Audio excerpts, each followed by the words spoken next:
I'm going to get so much hate when I talk about the history and characterization, aren't I?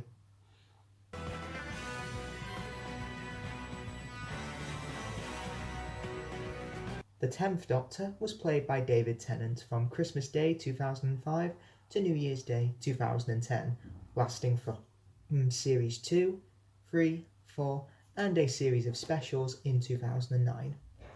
Characterization wise, 10 was definitely one of the more human incarnations, and in my humble, honest to God opinion, was the most unlikable incarnation of the Time Lord. Now, before you crucify me in the comments, just hear me out. When 10 was with Rose Tyler in Series 2, most of the time they just acted like arrogant prats to me and just got on my nerves. For example, in Tooth and Claw, they place a bet to get Queen Victoria to say, "We are not amused." Even when a werewolf is killing people, they keep this funny joke up. It's just unlikable, in my opinion. If they don't care about the death and destruction around them, then why should I? Furthermore, in Series 3, he treated Martha Jones horribly, just reminding her at the start, "You're not replacing her," and just moping over Rose like in the Shakespeare Code. He's right next to her and just saying, "Oh, Rose would know the answer." No, she wouldn't. However, 10 for me is at his best in Series 4 when he's with Donna Noble. There's no romance, they're just two friends travelling the universe together because it's fun, and they work off each other brilliantly together. Sadly, in the 2009 specials, the character was at his worst and most arrogant and vain, simply because he refused to change until the very end, which doesn't show any growth for the character in my opinion. To sum up, 10 is a teenager. When he's with friends, he can be a good laugh, but when he whines on and on about his girl, he becomes insufferable. I mean, we all have that one friend who never shuts up about their partner. Now, in terms of new monsters, we got the Ood, the Clockwork Droids, the Vashta Nerada, but arguably the most famous monster of 10's era were the Weeping Angels, statues that don't exist when they're being observed, and proving to be so popular that they beat the Daleks in the monster polls. However, old monsters included the Cybermen, the Master, Davros and the Sontarans, and they all received updates for the 21st century. While 10's era is the one that introduced me to Doctor Who, his era has lost a bit of a connection with me since I branched out into other eras, and it just kind of suffers a little for me in comparison. However, let's be more positive and let's count down his 5 best stories. Number 5. Turn Left. This is a perfect what-if type of story, as Donna Noble is shown by the Tricksters Brigade, an alternative reality in which she never met the Doctor in The Runaway Bride.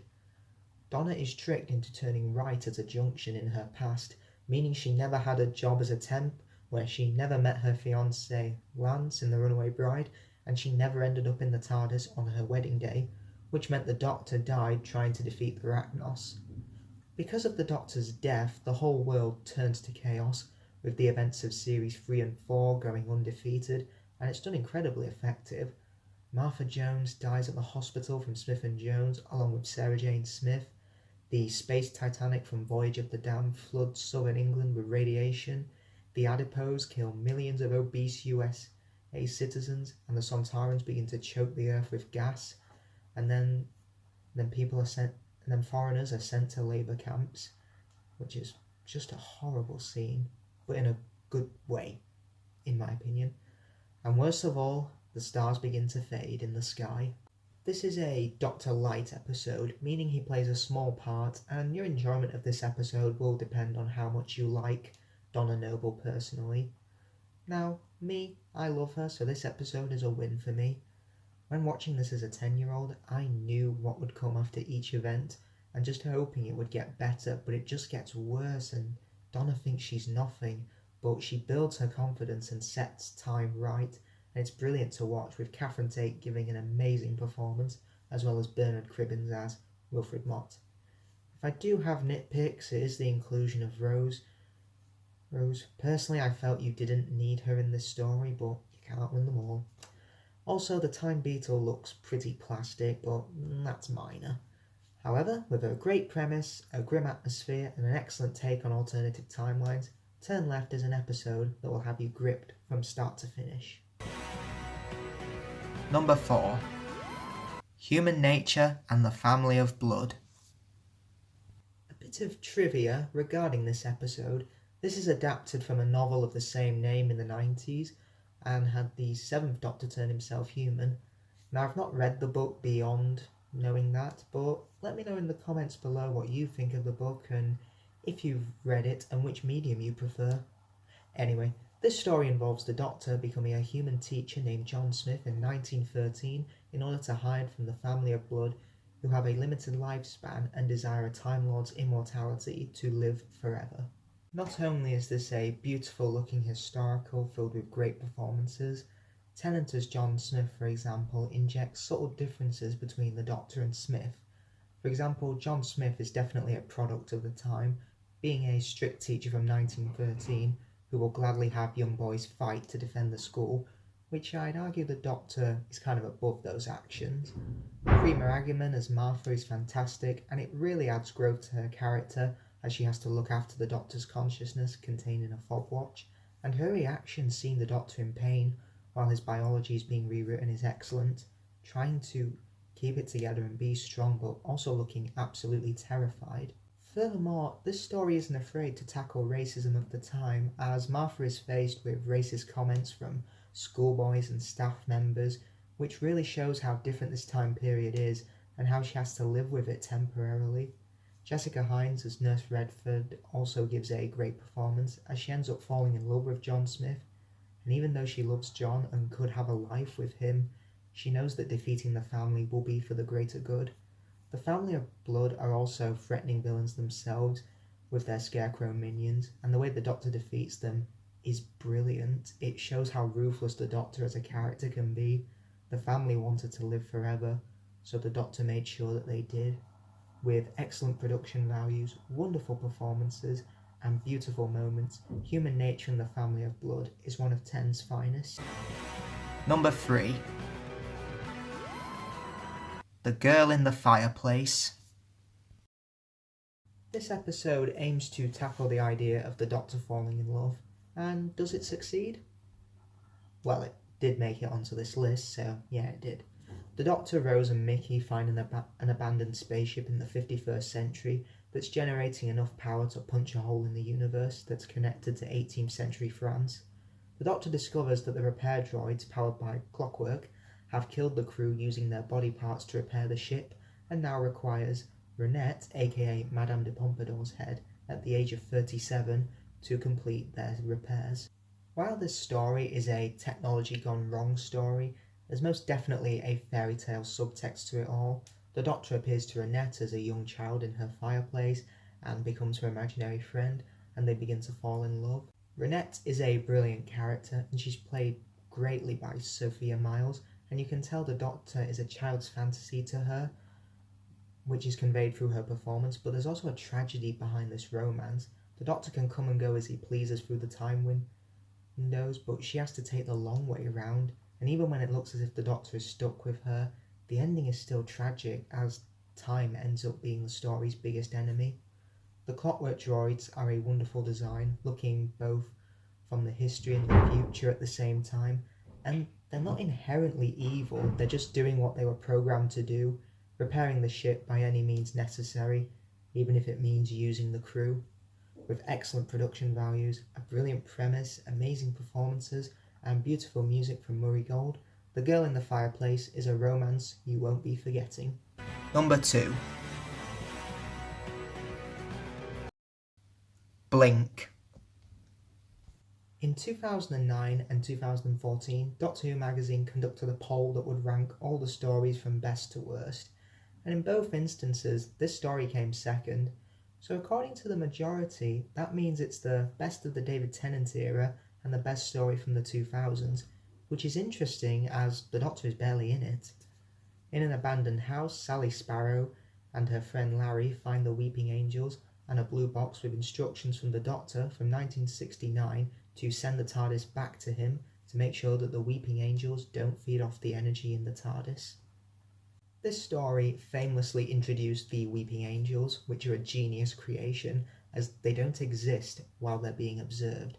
They turn to stone when looked at, but if you blink, they send you back in time and let you die of old age in the wrong time. Literally the only psychopaths in the universe to kill you nicely. Blink is one of the most superbly directed episodes ever, as we never see the angels move, even when the characters don't, because we, the audience, can see them. Some say that's a bit too meta, but I think it's genius.